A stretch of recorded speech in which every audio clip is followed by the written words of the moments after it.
Get ready for 2 easy and budget-friendly Valentine's Day DIYs using Dollar Tree supplies. In this video, I'll show you how I make a charming paper heart doily wreath and elevate simple candle holders with cute, stylish bows. These quick crafts will add a romantic touch to your home without breaking the bank. For this project, I'll be using heart doilies, an 8-inch wreath form, and a wire-edged ribbon that is 2.5 inches wide.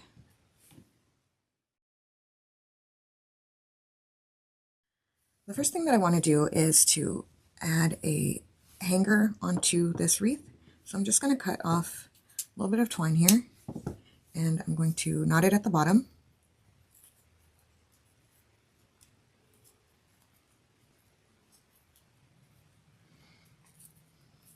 I'm just going to take it and place it on this outer ring here.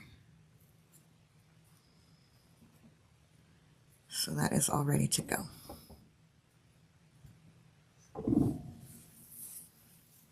Okay, so what I have here is, next is some doilies that I got from Dollar Tree. They come 30 piece in a pack, and they are 6 inches. Now, I did want more of these. Unfortunately, I could not make it back to Dollar Tree, so I did order some from Amazon, and I saw that they had pink ones, which I think I'm going to utilize some of those today, along with the white ones. These are nearly identical to the ones from Dollar Tree. Well, I guess the white is a little bit more white than the ones from Dollar Tree, but I'm going to go ahead and pull out the pink from in here. That way we have a pink and a white heart. So I'm going to start on the outer layer, and what I want to do is separate one of them out. Okay, and what I'm going to do with this is I'm going to fold it and give it just a slight crease here in the middle so I know where I'm going, and then I'm just going to take it and sort of accordion fold it.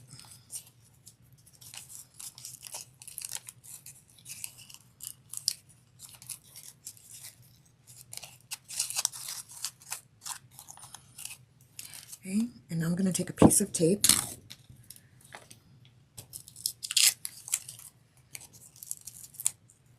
and I'm going to just hold it together with the tape. Okay.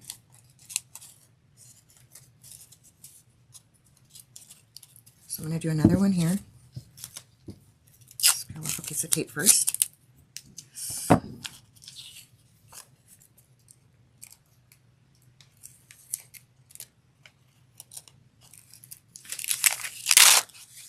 Okay, oops, so now I'm going to rip that one. So I'm going to just fold it up on itself, and I'm going to make a little crease, and then I'm going to do my accordion fold.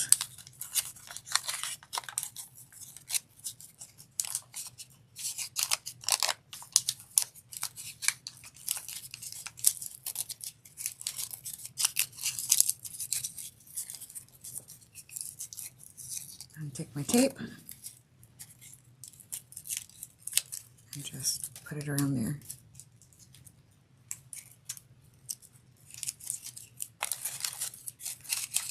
Okay. And to attach these, what I'm going to do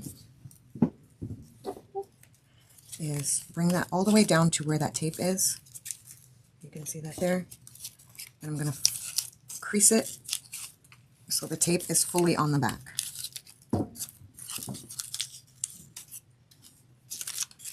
Now I'm going to take some hot glue, and I'm going to go right on in between the tape and the wire. I'm going to fold it up.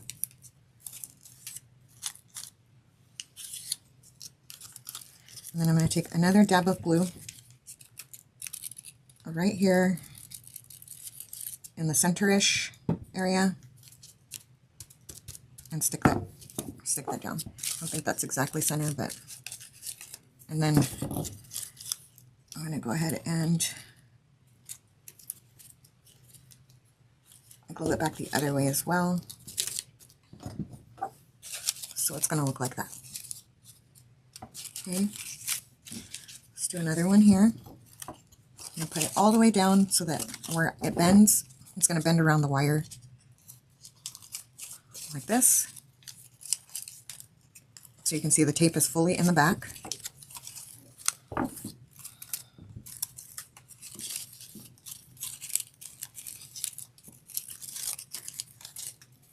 And to, excuse me, to keep it from swiveling, I am going to glue it to the wire first, the tape to the wire first.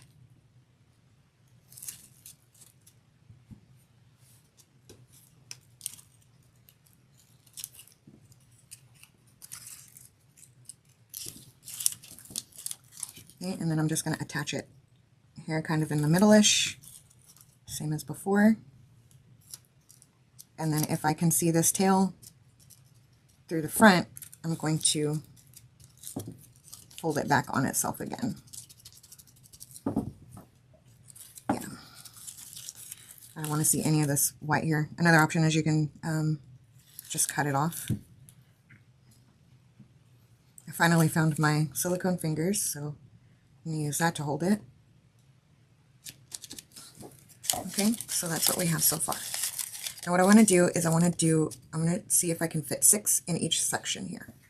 So I'm going to go ahead and complete this outer row, and then I'll be back.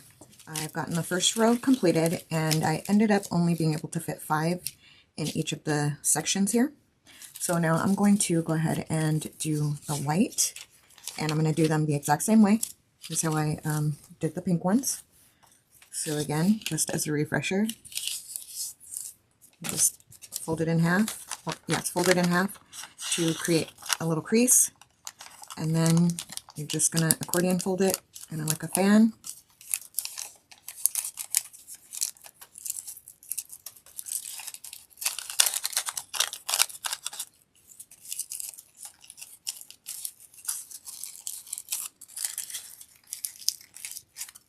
And then just below that crease line, I'm going to take a piece of tape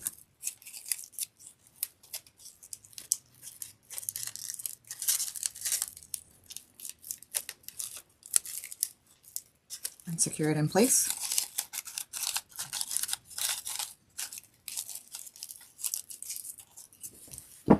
And next I'm going to add it here. So I'm going to fold it right by the tape.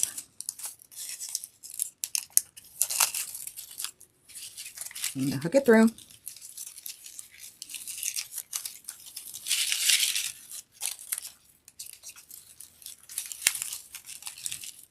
I'm going to take some hot glue now and secure it. Secure this tail on the back. I forgot my finger.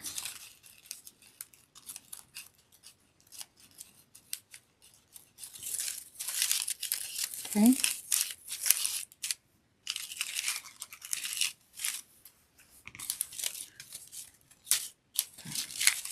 So I'm not going to secure this just yet because since this ring, I think this ring is a little bit smaller than the outside ring.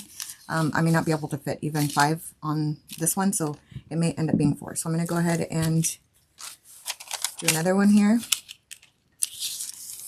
And then actually I'll just continue doing these until I finish that row, and I will let you know exactly how many I used. So I ended up doing 4 of the doilies on the second row here, and I've gone all the way around, and now I'm working on the most inner circle. I have 3 left. So I ended up doing, or I'm going to end up doing all of them with 3 in the center or most middle row. Now for this row, I'm really concentrating on making sure that the tape isn't going to be seen. So I am folding it back just a little bit more than what I had been. And this one's a little bit tricky to get in here. If you pull it off the edge of your table, then that'll be probably the easiest if you choose to recreate this project. And again, I am not fixing them to the actual wreath form. I'm only wrapping them around and gluing it to itself at this point. Okay, so now I'm going to turn it over.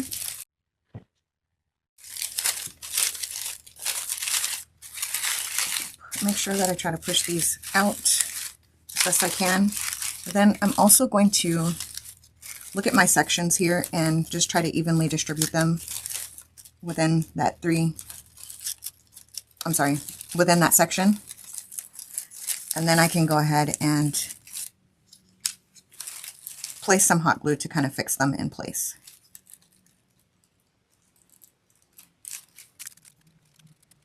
I'm just going to now kind of press those back a little bit.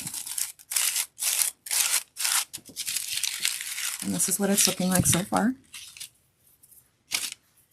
I originally was going to use this ribbon here to make the bow, but I don't really care for the way that it looks with this. So let's get rid of that. And I'm going to end up using this burlap ribbon from Dollar Tree. So let me get this open. And I have a chenille stem here to help me get that bow together. Now, I don't remember if I finished my thought earlier as to what I was saying about the number of doilies that I used was. So again, I used 36 doilies in total on this, and this is an 8-inch wreath form. This particular wreath was inspired by one that I saw online on a blog, and it is a blog by Ella Claire and Co. And so I'm going to link her blog in the description box so that if you want to check her out, you most certainly can. And she actually used a wreath form that was a lot larger. I want to say it was a 14-inch, but I could be incorrect in saying that. But yeah, that's what she did. And she also used all white. I did consider using the all white, but I wouldn't have had enough based on what I had left over. So I think this middle loop is a little big for me. I'm going to start over.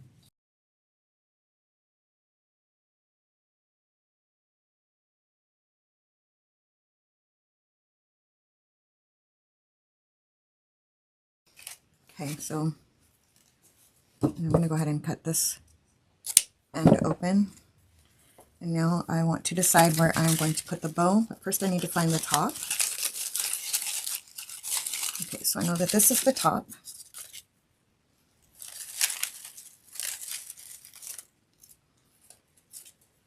And the inspiration had 3 flowers, or I don't know if it was 3.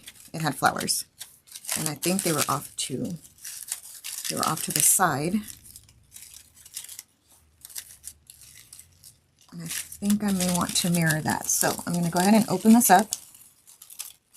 And I'm going to use my pipe cleaner, chenille stem, to go ahead and attach this to the side here.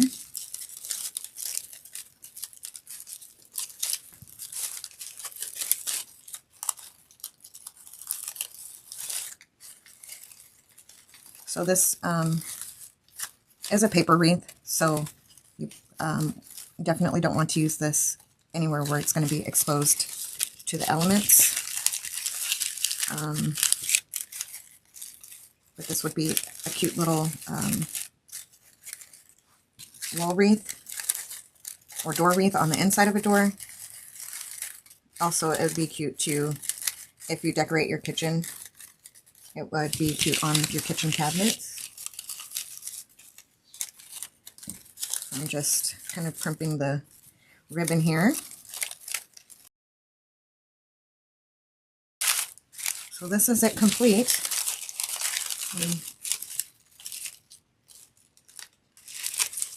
Find the hanger here.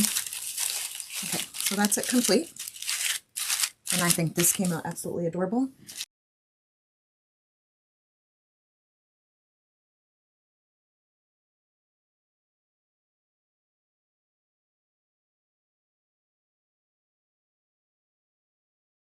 For this project, I'll be using 2 candle holders, Tea Expert plaster powder, a silicone mold, and Rust-Oleum spray paint in the color Heirloom White.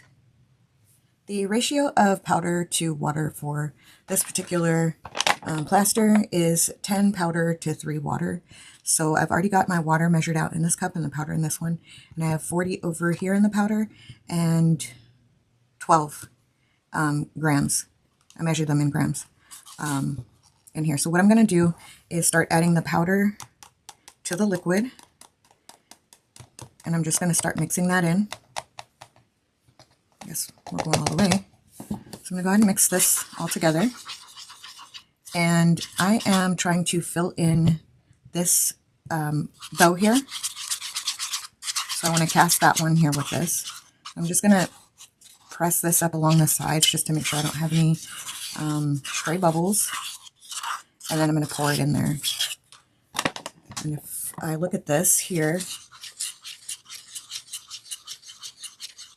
this has a curing time is about 20 minutes, but I'm going to leave it in for a little bit longer because remember the first time I used this powder, the item broke apart, but I'm still trying it again. Just maybe this mold here isn't as delicate. So I'm going to go ahead and pour this in. Okay, and before I fill it up all the way, I'm just going to give it a couple taps just to make sure that there's no bubbles.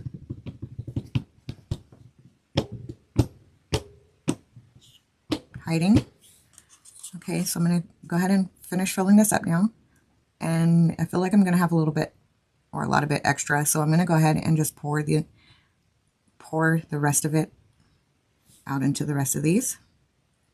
Okay, so I'm going to need 2 of each of the bows. So what I'm going to do is pour this one and let it cure for a little while.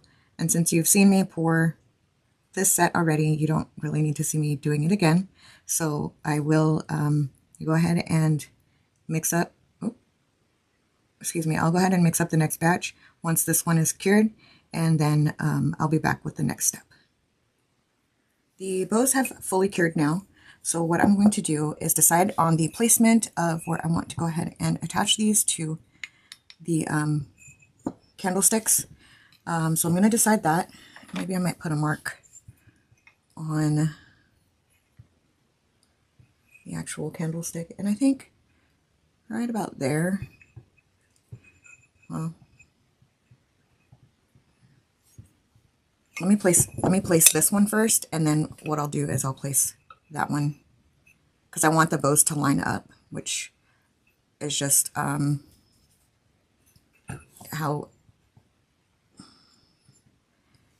it's just basically how you would want to see it. So I'm going to first try to find a good location.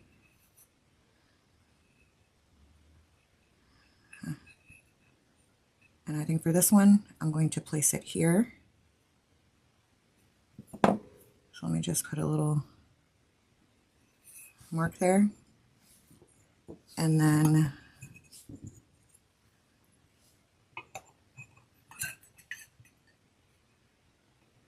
looks like this one is right about there. I know it's not going to be absolutely perfect. And I want to put it right here.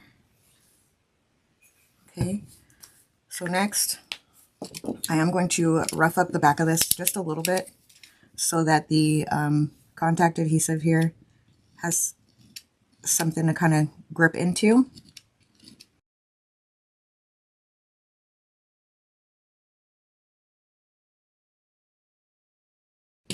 Okay, so now I'm going to get this opened, and I'm going to place some of the contact adhesive here and some on the area where I want it to go.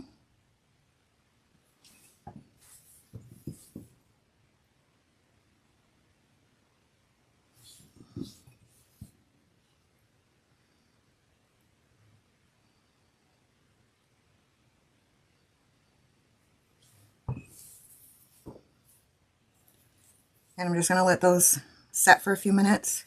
Okay, so it's been a few minutes, so I'm going to go ahead and place this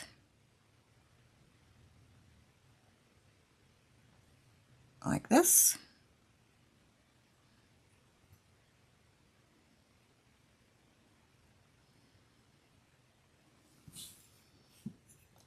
And I probably should have had something like this, splayed down, just to kind of balance this.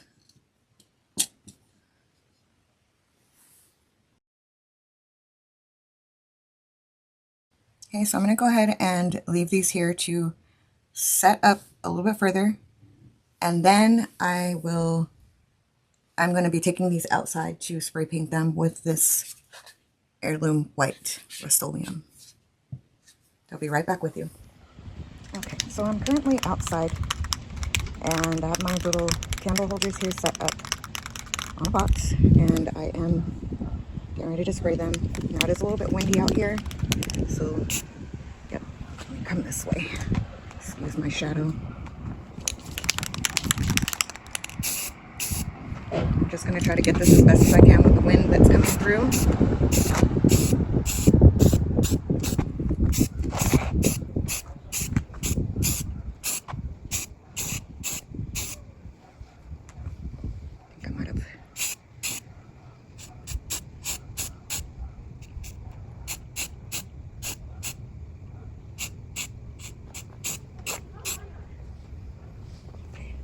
I think the wind has come down a little bit, so I can quickly go on this side. I'm sorry if it's shaky.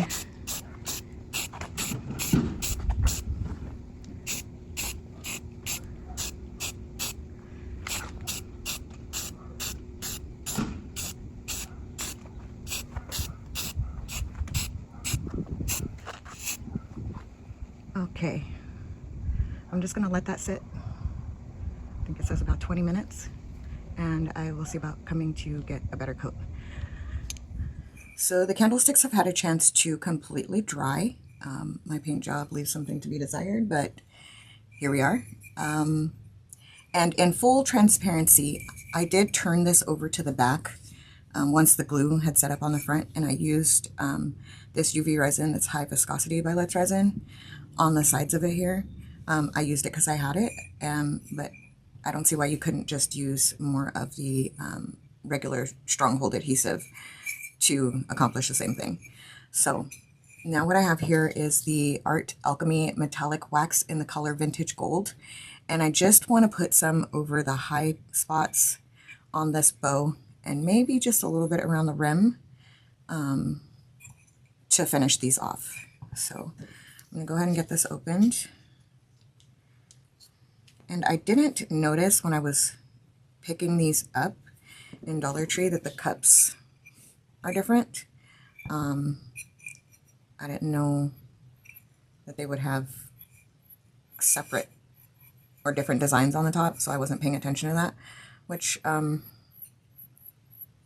doesn't really bother me too much. But if that's something, if you decide you want to recreate this project, and if that's something that's going to bother you, you just want to make sure to check to make sure that they're all the same.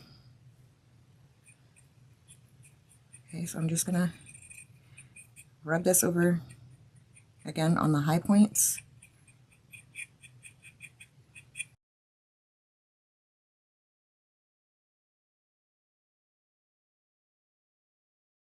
Okay, so that's what that looks like. Do a little bit around the rim there. You can hardly see it, but it's there. I'm sorry, you can hardly see it on camera, but it's there. So I'm going to go ahead and finish this up, and this project is complete. I hope these Valentine's Day DIYs inspire you to get creative with Dollar Tree supplies. Let me know in the comments which project was your favorite and how you'd customize them for your home. Thank you so much for watching, and don't forget to like, subscribe, and hit that bell for more budget-friendly DIY inspiration.